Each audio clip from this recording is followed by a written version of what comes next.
The 7 habits of highly effective people. 1. Be proactive. 2. Begin with the end in mind. 3. Put first things first. 4. Think win-win. 5. Seek first to understand then be understood. 6. Synergize. 7. Sharpen the saw. Leadership is communicating others' worth and potential so clearly that they are inspired to see it in themselves. The character ethic teaches that there are basic principles of effective living and that people can only experience true success and enduring happiness as they learn and integrate these principles into their basic character. We have many maps in our heads, and each can be divided into 2 main categories: maps of the way things are, or realities, and maps of the way things should be, or values. We interpret everything we experience through these mental maps. We seldom question their accuracy. We're usually even unaware that we have them. We simply assume that the way we see things is the way they really are or the way they should be. If we want to make relatively minor changes in our lives, we can perhaps appropriately focus on our attitudes and behaviors. But if we want to make significant, quantum change, we need to work on our basic paradigms. Paradigms are inseparable from character. Being is seeing in the human dimension. And what we see is highly interrelated to what we are. Paradigms are powerful because they create the lens through which we see the world. The power of a paradigm shift is the essential power of quantum change, whether that shift is an instantaneous or a slow and deliberate process. On practices versus principles, practices are situationally specific. Principles are deep, fundamental truths that have universal application. Principles are the territory. Values are maps. When we value correct principles, we have the truth and knowledge of things as they are.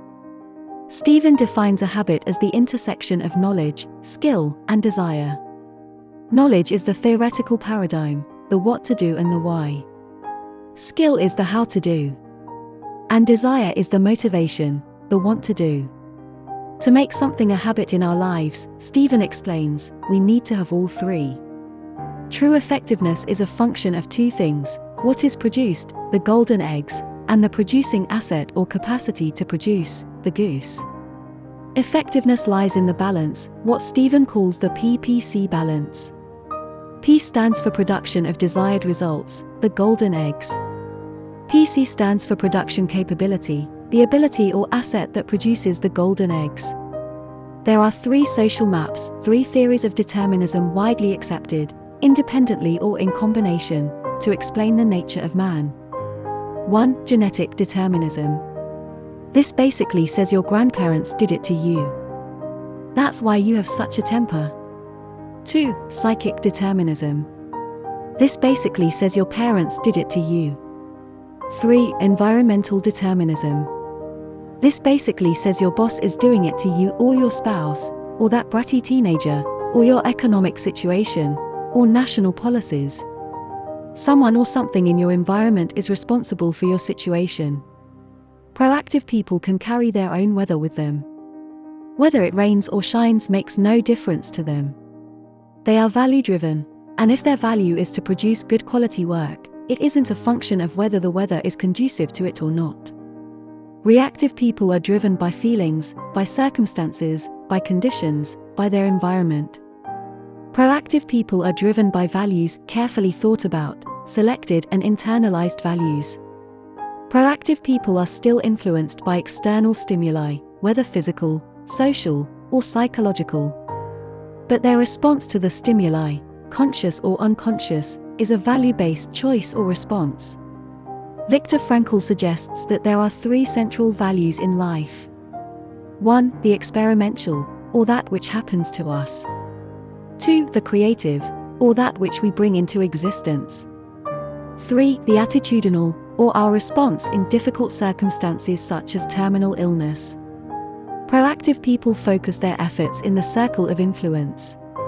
They work on the things they can do something about. The nature of their energy is positive, enlarging and magnifying, causing their circle of influence to increase. The problems we face fall in one of 3 areas. 1. Direct control. Problems involving our own behavior. 2. Indirect control. Problems involving other people's behavior. 3. No control. Problems we can do nothing about, such as our past or situational realities. Begin with the end in mind is based on the principle that all things are created twice. There's a mental or first creation, and a physical or second creation, to all things. A good affirmation has 5 basic ingredients. 1. It's personal. 2. It's positive. 3. It's present tense. 4. It's visual. 5. It's emotional. An example of an affirmation: it is deeply satisfying, emotional, that I, personal, respond, present tense, with wisdom, love, firmness, and self-control, positive, when my children misbehave. The challenge is not to manage time, but to manage ourselves. You simply can't think efficiency with people.